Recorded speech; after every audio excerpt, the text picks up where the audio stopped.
Lasao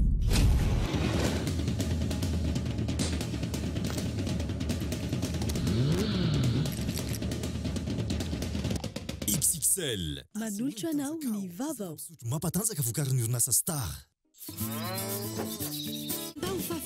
Ny fampalalam-baovao hoarahinao miaraka amin'ny Lavash Keri ho finaritra ny tontolo andronao. VTI manolotra anao ny fampalalam-baovao. La 4G Patelma vous présente Ny vavao. Labelcom, Labelcom, la référence en impression numérique, manolotra anao ny vavao. Labelcom, la référence en impression numérique.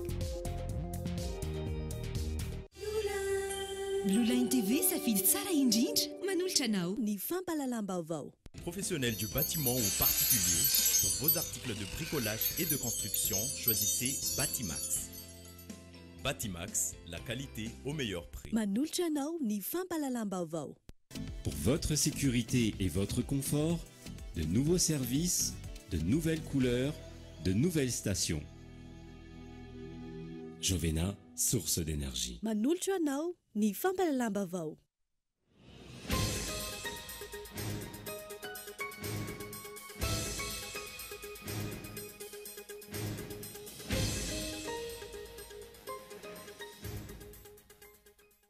Ora vitsy sisa no andrasana dia hivoaka ny andrasan'ny vahoaka malagasy fotoana naritra izay ho fantatra ny talata 9 janoary izao izay nampindramin'ny vahoaka ny fahefana hitondra ny firenena ao anatin'ny 5 taona ho avy indray fitoniana sy filaminana no andrandrainy maro ahafahana misalaha amin'ny asa fampandrosoana. Nahatrarana cocktail molotov sy fitaovam-piadiana tamin'ireo mpanao fihetsiketsehana am-pomba ny kandida Ravalomanana teny Analakely androany olona 4 ny voasambotra. Namoaka fanambarana ny mpitandrina filohan'ny FJKM Andriamahasoa Irako Ami nivoaka mpifidianana mifanaraka amin'ny fahamarinana ho izy no ahatonga ny Madagasikara isandratra eo am-piandrasana ny vokatra avoakan'ny HCC. Tsy araka ny tokony ho izy ny fanamboaran-dalana eto amintsika na lalam-pirenena izany na ny lalana eto an-drenivohitra na ihany koa ny lalana provinsialy manjaka ny kolikoly ary tsy mandeha amin'ny tokony ho izy ny vola raha ny fanadihadiana natao. Farany any ivelany, zotra mpifidianana ao Congo manao tohivakana ny fanambaran'ny fianakaviam-be iraisam-pirenena isan'izany Etazonia izay miantso ny hanajana ny safidim-bahoaka sy hamoahana ny voka-mpifidianana marina any an-toerana. Ny Tsiprian'ireo avy hatrany.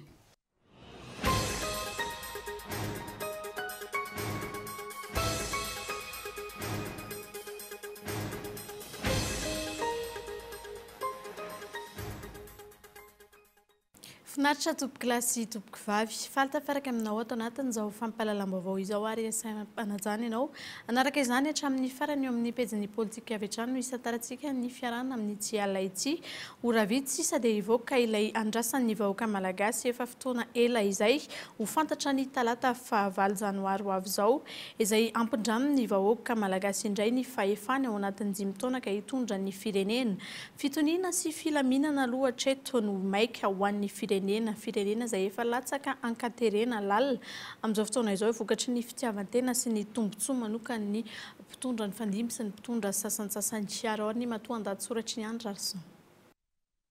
Mbola misy manimanina ny tongolon'ny Egypta hoy ireo manadroadro mahita ny fomba fanao sy ny fihetsika ataon'ireo milaza azy ho manoana ny kandida Ravalomanana marika sy ireo pomba azy amin'ny fambolena korontana sy krizy vaovao indray eto amin'ny firenena. Fambolena korontana izay efa nilozan'ny toe-tsain'ny ankamaroan'ny malagasy tamin'ny nanehoany mazava nandritra ny fifidianana filoham-pirenena nisy teto Madagasikara fa Ian Rajoelina no nomen'ny maro anisa fitokisana hitondra ny firenena.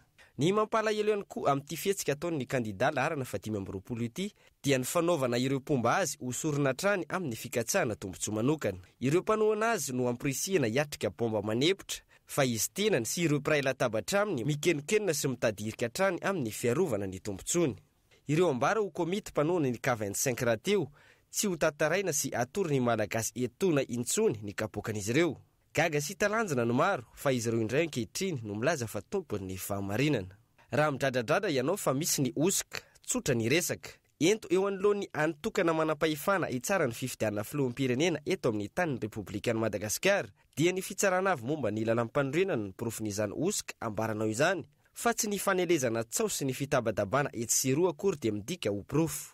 aiza ho aiza ilay pirofo miisa 550 mahery na ely te tsy teroa fa any am-pelatanana. Raha fehezina ora vitsy sisa no andrasana dia ivoaka ilay nandrasan'ny vahoaka malagasy efa fotoanana haritra. Ho fantatra amin'ny talata fahavalon'ny volana janoary ho avy izao izay nampindramin'ny vahoaka malagasy ny fahefana ao anatin'ny 5 taona ho avy. Fitoniana sy filamenana no andraindrainy maro ahafahana misalahy amin'ny fampandrosoana maika ny firenena izay efa tena latsaka ankaterena lalina amin'izao fotoana izao vokatry ny fitiavan-tena sy ny tombotsoa manokana ny mpitondra sasantsasany. Aoka izay ny fitiavan-tena sy ny kajikajy tsy mitondra tombotsoa ho an'ny vahoaka malagasy sy ity tanindrazana iombonana ity. Fanatratrarana cocktail molotov sy fitaovam-piadiana tamin'ireo mpanao fihetsiketsehana momba ny kandida Ravalomanana teny Analakely androany. Olona 4 ny voasambotra ny torabato ihany koa ireo mpanao fihetsiketsehana ka naparitaka ny mpitandron'ny filaminana tamin'ny alalan'ny bomba mandatsy ranomaso. Onasay.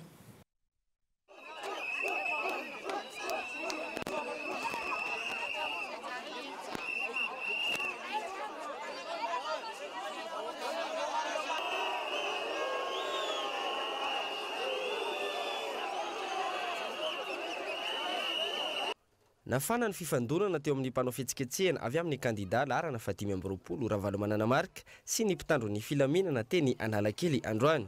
Tamin'ny mitatao vovonana nanomboka ny fiantsinana nataon'ireo mpanao fihetsiketsehana nanakandalana ary ny torabato ka voaterina indray ny andraiky ny mpitandron'ny filaminana nanaparitaka azy ireo.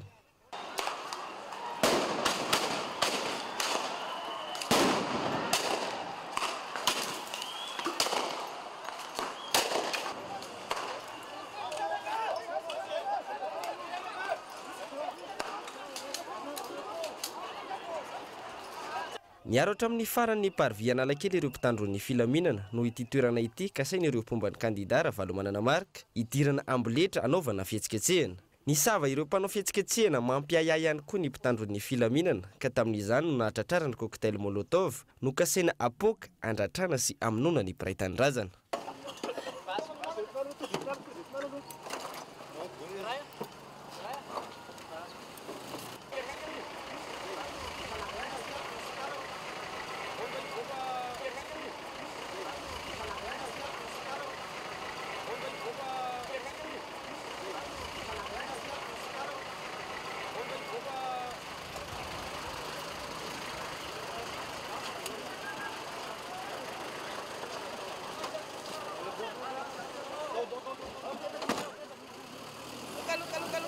Olona 4 no voasambotra tamin'ity androany ity izay tratra ny mpitandron'ny filaminana nitondra cocktail molotov, nitondra fitaovam-piadiana, teo ihany koa ny nisoloky ho mpanao gazety.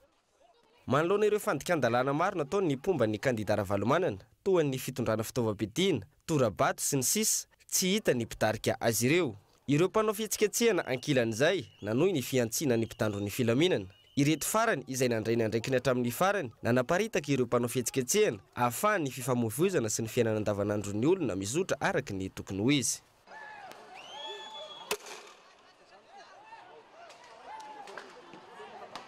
Fa eo am-piandrasana ny vokatra ofisialy avoakan'ny HCC na ny fitsarana avy momba ny lalam-panorenana dia namoaka fanambarana ny mpitandrina filohan'ny FJKM Andriamahasoa Irakoami mpitandrina ny voka-pifidianana mifanaraka amin'ny fahamarinana raha nambara no atonga ny Madagasikara isandratra sarove hatrany ary ny fanampanazavana eo amin'ny fandraisam-peo ny Gaëtan Andrianatsilavo.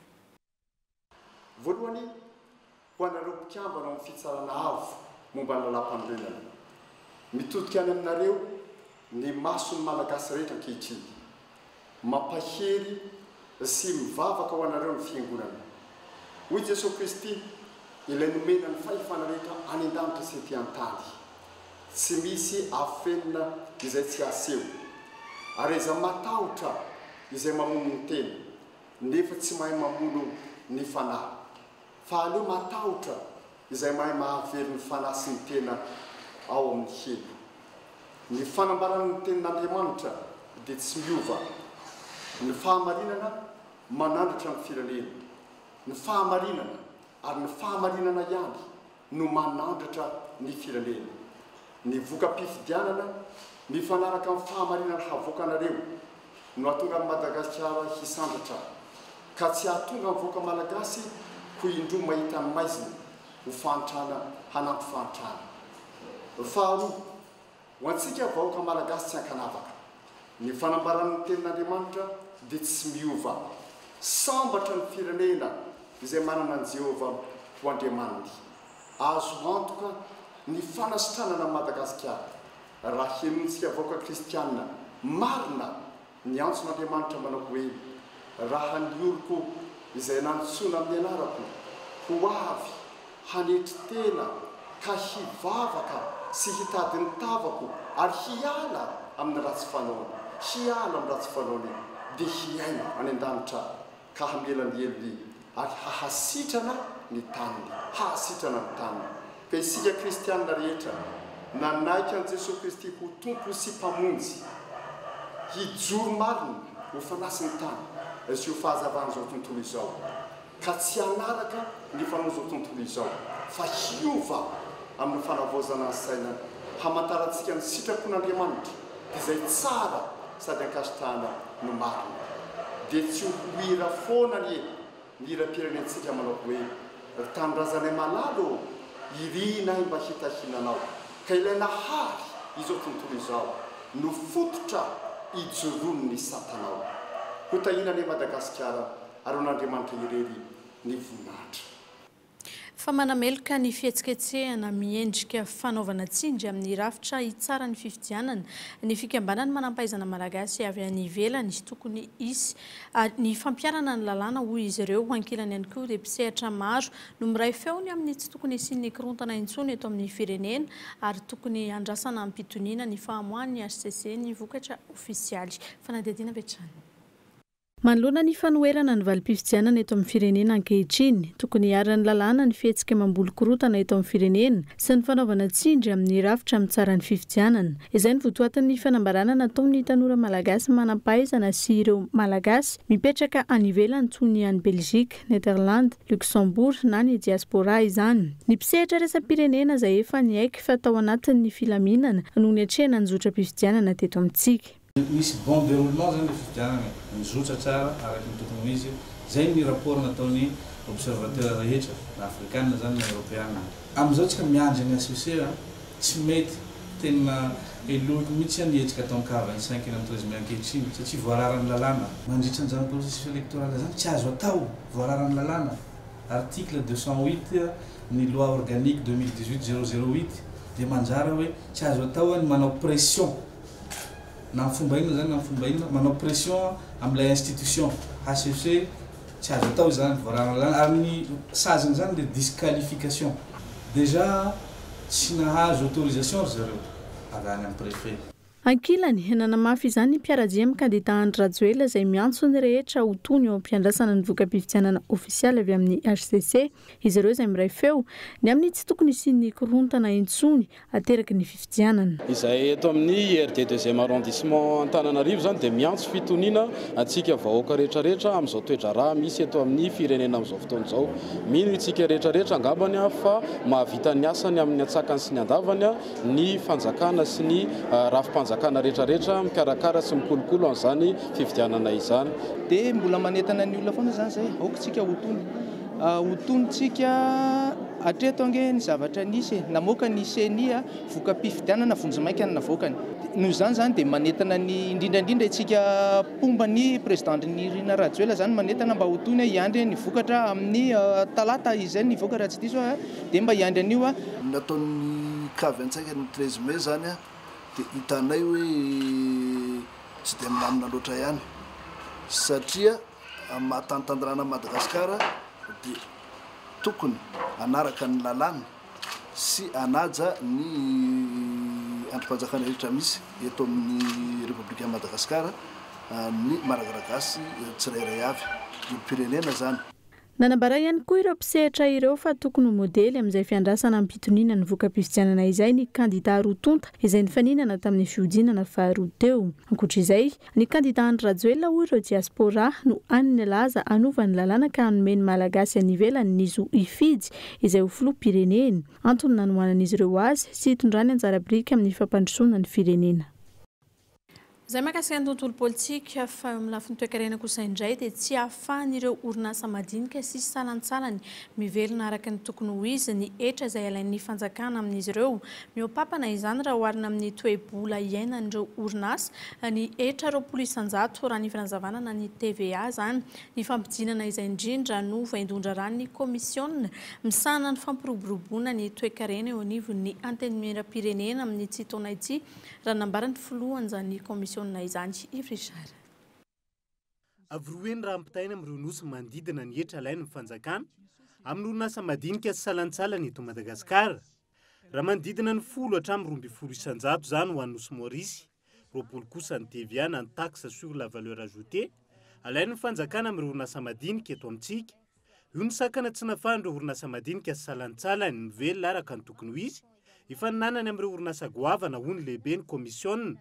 Misana ny fampiroboroboana ny toe-karena eo anivon'ny antenimieram-pirenena ka tokony ho jerena izay hevitra ampidinana azy. Fomba anampinan'ireo dia le atao antsony vahiny hoe allègement fiscal zany tokony jerena mba ahena ny charge an'izy ireo, ny vola alohan'izy ireo satria tsy afaka mihitsy izy ireo ampitombo ny olona miasa ao aminy, ampitombo ny arenan'le orinasa raha ohatra ka be dia be ohatra ny charge ny vola tsy maintsy alohan'izy ireo. Rehefa miaina ny charge-ny dia afaka manao réinvestissement izy, afaka mampiasa olona bebe kokoa izy, dia izay zavatra izay no miteraka an'ilay croissance économique zany eto amin'ny firenena. Teboka isany andrasan'ny besany maro ny ampiroboroboana sy ampiarina sy ny fivelomany tsirairay. Mampametra-panontaniana ihany ankilany hoe fotoana fohy mialoha ny hifarana ny fehim-potoam-piasany no milaza hiady amin'ny ampidinana ny hetra ireo solombavam-bahoaka. Ankoatr'izay, isan'ny tokony ho jerena akaiky ihany koa ny fanavaozana ny fiarah-miasa amin'ny Madagasikara amin'ny FMI ao anatin'ny programa FEC na ny Fonds élargi de crédit izay farana amin'ity taona 2024 ity.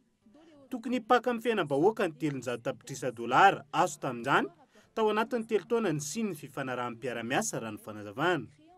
Fa tsy araka ny tokony ho izy ny fanamboaran-dalana eto amintsika na zany lalam-pirenena na ny lalana eto an-drenivohitra fa na ihany koa ny lalana provinsialy manjaka ny kolikoly ary tsy mandeha any amin'ny tokony ho izy ny vola raha ny fanadihadiana natao. Michel Arnardzon. Tafiditra tanteraka ao anatin'ny fitoam-pahavaratra mitarainy ireo mpampiasa lalana raha ny fanadihadiana natao. Misy fitongo lalana ny fanamboaran-dalana eto amintsika tsy mandeha amin'ny tokony ho izy ny vola ampiasaina amin'izany. Le lalana misy atao hoe premier catégorie, cinquième catégorie. Ny ao anaty marché a premier catégorie mifanarahana satria mazaka an'le fiara vaventy zany. Fa rehefa manamboatra le mpanao entretien dia cinquième catégorie alaina zany hoe misy kolokolo avolenta ao. Io zany tokony hodoniny mpitondra zay ho avy eo mba metraka tsara n'izay famaritana ny atao hoe lalana tena izy eto Madagasikara satria zay ny olana eto amintsika. Atao petatoko zany le lalana dia vao mandeha kely vao tratran'ny orana fa tsy tsany tôbila vaventy tonga dia simba. Zay ny olana eto amintsika. Ety ankilany 700 ny viditsolika no alohan'ny mpitatitra amin'ny fer na ny fond d'entretien routier izay ampahambola anamboaran-dalana. Tsy misy anefa ny tamberim-bidy raha ny zava-misy. 7% ny gazoil rotsaka. Zany hoe manaova calcul zava raha 503 gazoil dia ohatrinona zany 7% zay no arotsaka amin'le fer. Fa ny olana dia zao raha vola fer fotsiny efa any amin'ny centaine de milliards par an. Fa ny olana tsy tonga any amin'le tena lalana le vola fa any amin'ny lalany hafa le vola. Io zany anarana mpitondra fanjakana zay tondra eo mba hijery izay sitezona satria mijaly ny mpanao lalana sady efa tratrany hetra, tratrany taxe rehetrarehetra izay mbola any amin'ny lalana koa mbola ratsy dia misy fiantraikany izay na eo amin'ny entretien sécurité problème faharoa koa pièce eto amintsika tsy dia no manaraka norme ntsony. Eto amin'ny 67 hektara ohatra in-3 na in-5 isan-taona no amboarina ny lalana. Raha ny zava-misy anefa efa feno lavaka indray ireo lalana ary miteraka fitohanan'ny fifamoivoizana lava reny. Ireo olon-tsotra no manampinampina ireo lavaka saingy fihetsika izay tsy maharitra herinandro akory. Tena lavaka be ty lalana ity zany dia sady feno rano no feno fotaka dia misy lavaka be mihitsy. Lavaka be dia lavaka be dia tamin'iny feno rano be daholo dia mitsipona lala izy dia ritsa dia mba sady angalana rano. Tsisy manamboatra mihitsy atsamina atsamina fahavaratrana ty zao ty dia tsisy nanao olon-tsotra izay. Raha ny fanadihadiana natao amin'ny ity taona 2024 ity, tafaverina 10 miliary ariary ny vola ho ampiasain'ny fer na ny fond d'entretien routier amin'ny fanamboaran-dalana. ankoatra ny vola natokana ho ampiasainy dia 700 amin'ny vidy solika izany hoe 720 ariary isaky ny litatra amin'ny essence ary 720 ariary amin'ny litatry ny gazole nanomboka ny taona 2024 ireo amin'ny ankapobeny no mamaritra ny volan'ny fer.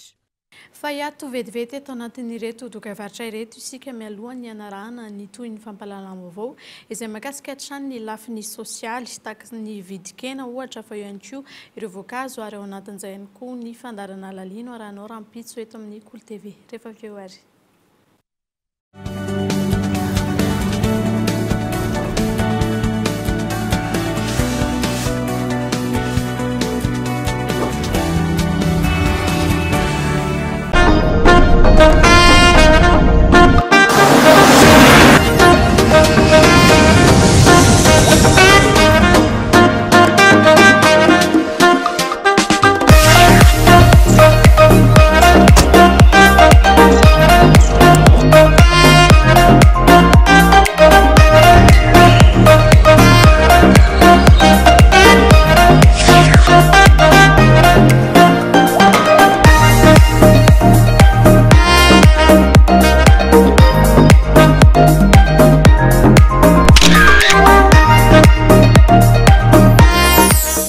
Dalina dia mirary fety samatra ho antsika malagasy rehetra.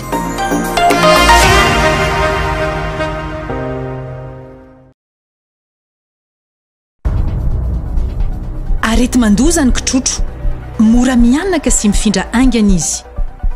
Mifindra amin'ny alalan'ny lelo, pidi-drora sy fifampikasoana. Ny fanaovam-bakisiny miaro amin'ny kitrotro ihany no ahafahana misoroka ny aretina.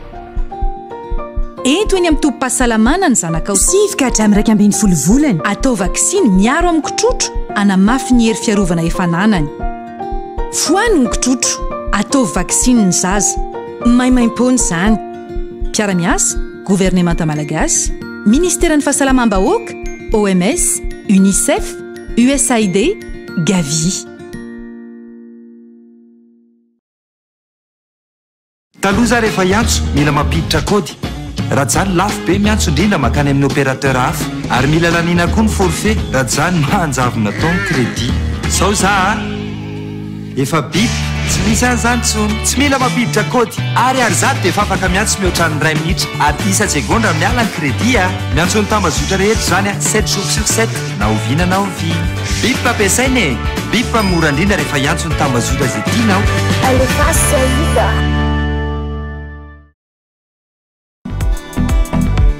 La route ne sera plus jamais la même avec Jovena. Vivez de nouvelles expériences. Faites confiance à la qualité de nos carburants premium et à la sécurité de nos cartes de paiement Énergie Plus. Profitez de nos grands espaces de stationnement et de tous les services dont vous auriez besoin. Venez découvrir nos nouvelles boutiques. Faites-vous plaisir avec une pause bien méritée dans nos points chauds. Pour votre sécurité et votre confort, de nouveaux services, de nouvelles couleurs, de nouvelles stations. Jovena, source d'énergie.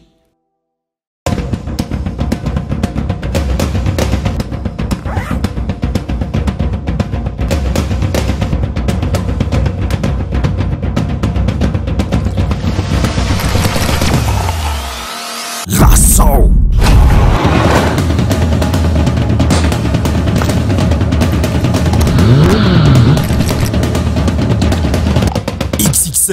Assez win tanzakao, zava-pisotro mampatanjaka vokarin'ny orinasa Star. Waouh, c'est vraiment la fête avec Blue Line. Vous voulez la télé de Blue Line pour les fêtes? Le décodeur est à 0 AGH avec toutes les chaînes. Vous êtes déjà client Blue Line TV? Réabonnez-vous maintenant et profitez de toutes les chaînes pendant les fêtes pour seulement 40 000 AGH. Et c'est pas fini. Si vous voulez aussi la connexion 4G illimitée, Blue Line vous offre la box 4G à 0 AGH. Alors, profitez-en maintenant jusqu'au 15 janvier et vivez des fêtes inoubliables avec Blue Line.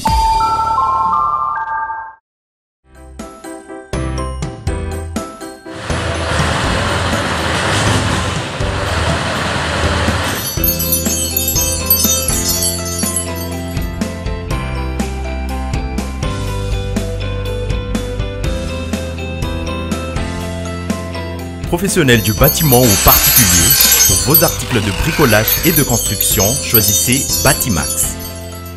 Batimax, la qualité au meilleur prix. Waouh! C'est vraiment la fête avec Blue Line.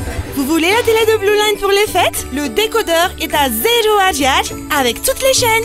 Vous êtes déjà client Blue Line TV? Réabonnez-vous maintenant et profitez de toutes les chaînes pendant les fêtes pour seulement 40 000 Hz. Et c'est pas fini. Si vous voulez aussi la connexion 4G illimitée, Blue Line vous offre la box 4G à 0 Hz. Alors profitez-en maintenant jusqu'au 15 janvier et vivez des fêtes inoubliables avec Blue Line.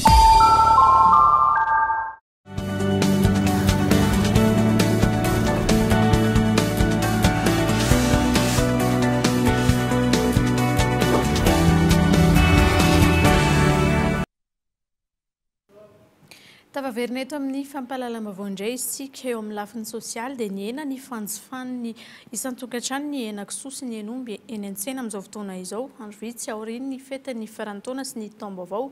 Hatrehatrany koa dia mijanona ho ambony ny vidin'ny henomby izay jifaina hatramin'ny 7,5 ariary ny kilao. Maro amin'ireo mpanjifa manoloana izany no misafidy ny manjifa izay mora tahaka ny fironana any amin'ny fihinanana ny odi-kisoa. Miantarandrianay vary no mitondra ny andindin'izay.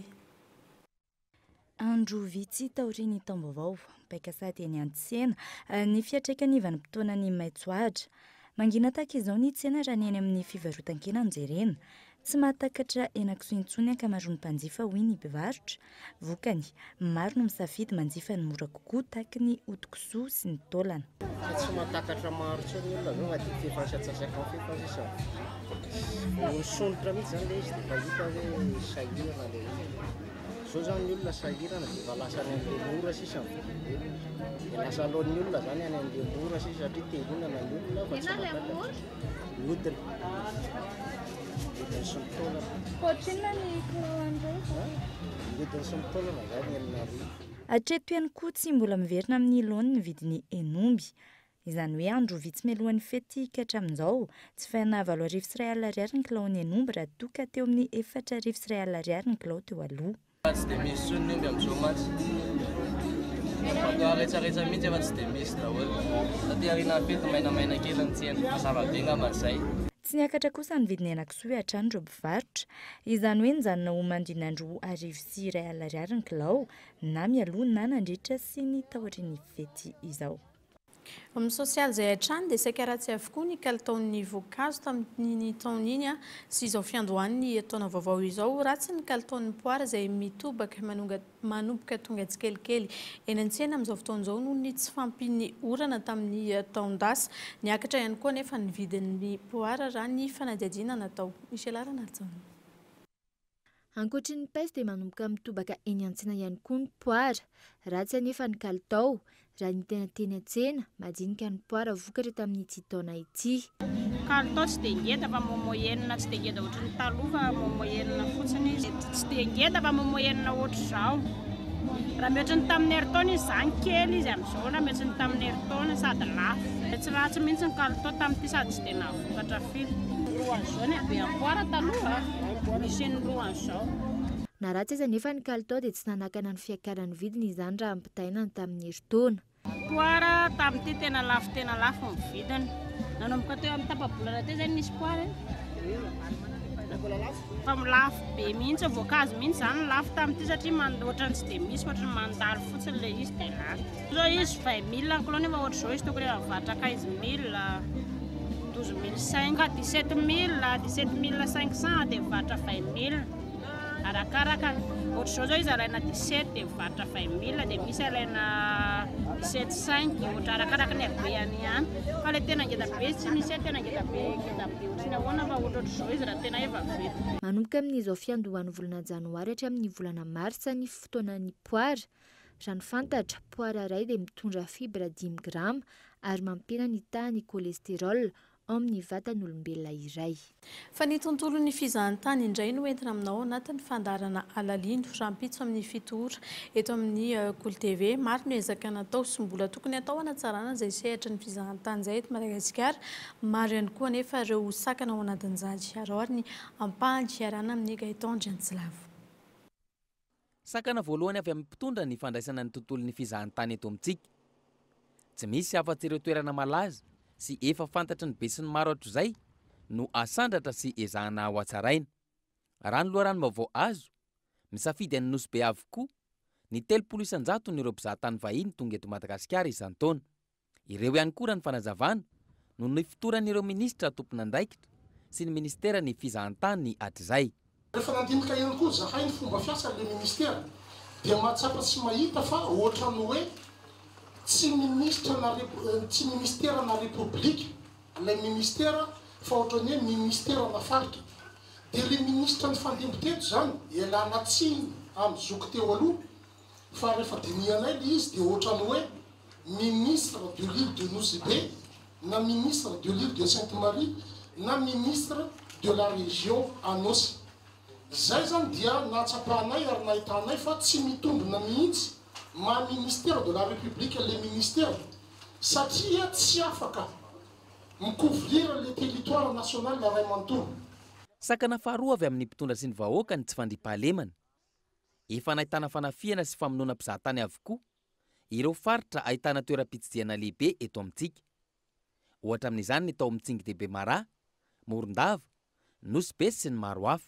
Nerma dia aloha voalohany dia miankina amin'ny resaka problème politique atsika eto Madagasikara, le instabilité politique. Aveo koa nisy attaque-na visiteur zany tato 2013, 2014, 2015 nisy mpitsidika ny attaquena visiteur, ny attaquena malfaiteur. Dia ireny rehetrarehetra zany mamoaka ny Quai d'Orsay moa hoe ny ressortissants français tsy mahazo visite ny Montagne d'Ombre ohatra. Dia nefa ny 70% visiteurs Montagne d'Ombre dia frantsay daholo. Raha ny fanadihadiana natao manodidina ny 100 ny arikarena fahobena ny PIB eto Madagasikara no avy amin'ny fizahantany. Midika izany fa sehatra lehibe ahafana mampandroso ny firenena ny fizahantany. Eo amin'ny tontolo ny fanatanjahantena kosa indray dia ho fantatra ny talata izao ireo mpilalao andrombaka ny mpilalao mendrika etsy Afrika ho an'ny taona 2024 ao anatin'izay ihany koa ny mpanazatra mendrika indrindra tamin'ny taona iny tsy tafiditra ho isan'ireo mpifaninana ao anatin'izany ny mpilalao malagasy Andriantsima Faneva Imasa ny mpanazatra Nicolas Dupuis.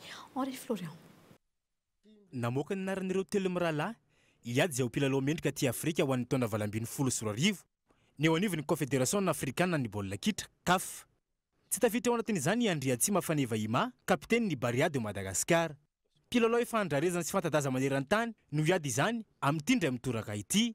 Ahitana ilay Egyptiana Mohamed Salah izay milalao amin'ny ekipa ny Liverpool. Iaro ny anaram-boninahitra izay efa azony izy raha izy raha teo no mpilalao mendrika tamin'ny taona 2024. Na izany aza kely ihany ny herijika mety azahoany izany amin'ity taona ity noho ny zava-bitany tsy nafa-po loatra tamin'ny fifananam-pirenena Anglisy. Ifampitana aminy ilay Sénégalais Sadio Mané mpiara-milalao aminy ao amin'ny ekipa ny Liverpool izay veriny rehetra fa tsara toerana ary mety andrombaka ny mpilalao mendrika ho an'ny taona 2024 ity. Nisongadina mantsy ny lehilahy nandritra ireo lalao rehetra izay nataony natao amin'ny ekipa pirenena natany amin'ny kluba misy azy. Ankoatra izay ao anatin'ny larana fahatelo iady ity mpilalao mendrika ity ilay teratany Gabonais Pierre-Emerick ao amin'ny ekipa ny Arsenal. Ho an'ny mpanazatra indray kosa tsy tafiditra ao anatin'ny telo mirahalahy iady izay ho mpanazatra mendrika ihany koa i Nicolas Dupuis mpanazatra ny Barea de Madagasikara, Imoine Chabani avy amin'ny ekipa ny Espérance Tunis sy Hervé Renard izay mitondra ny ekipa ny Maroc amin'izao fotoana izao ary ilay Sénégalais Aliou Cissé. Izy telo mirahalahy ireto no iady ny mpanazatra mendrika ny taona 2024. Ny fifaninany eo amin'ny ekipa mendrika sisa no antenena ho an'ny ekipa pirenena malagasy. Ny talata ho avy izao any Dakar no fantatra izay ho mpilalao mendrika sy mpanazatra mendrika indrindra tamin'iny taom-pilalaovana 2024 lasa iny. Eo amin'ny maresaka avy any ivelany kosa indray ny zotra-pifidianana ao Congo manao toy vakana ny fanambarany fianakaviam-be iraisam-pirenena isan'ireny i États-Unis izay miantso ny hanajana ny safidim-bahoaka sy amoana ny voka-pifidianana marina any an-toerana tsy tokony hisy ihany koa ny tsindry atao amin'ny senisy ireo rafitra mikarakara ny fifidianana any an-toerana. François 24. Atsara ny fampitahorana sy ny tsindry amin'ny fanapahan-kevitra ho raisin'ny seni izay nambaran'ny Corneille Nangaa tamin'ny mpanara-maso iraisam-pirenena ny fifidianana ny Congo.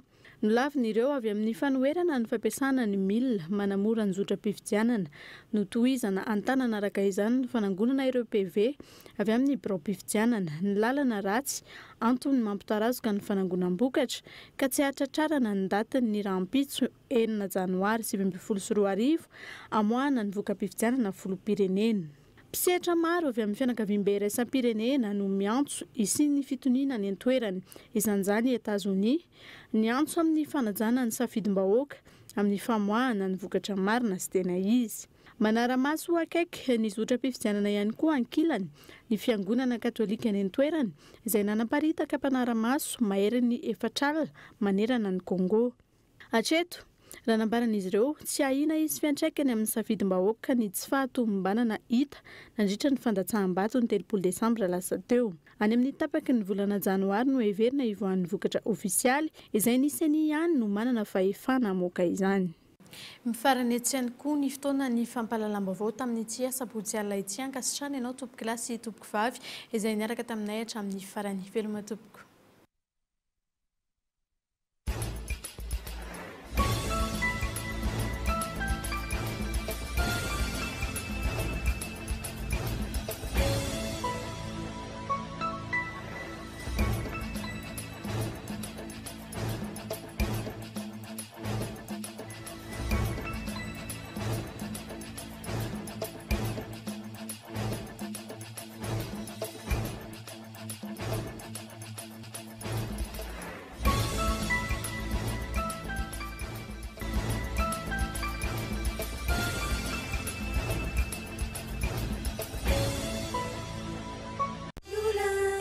Blue Line TV safidy tsara indrindra nanolotra anao teo ny fampahalalam-baovao. Labelcom narahinao teo ny fampahalalam-baovao niaraka tamin'ny Labelcom, la référence en impression numérique. La référence en impression numérique. Batimax vous propose sa gamme de luminaires rustiques en suspension avec applique pour tous les modèles à 70% de remise. Offre valable jusqu'à épuisement du stock. Alors, n'attendez pas. Batimax, la qualité au meilleur prix. Nanolotra anao teo ny fampahalalam-baovao. La 4G Baitelma vous a présenté Ny Vavao. Pour votre sécurité et votre confort, de nouveaux services, de nouvelles couleurs, de nouvelles... Narahinao teo ny fampahalalam-baovao niaraka tamin'ny Jovena, source d'énergie. Narahinao teo ny fampahalalam-baovao niaraka tamin'ny VTI, prêt à vous servir. Narahinao teo ny fampahalalam-baovao niaraka tamin'ny La Vache qui rit, ho finaritra ny tontolo andronao. Lasao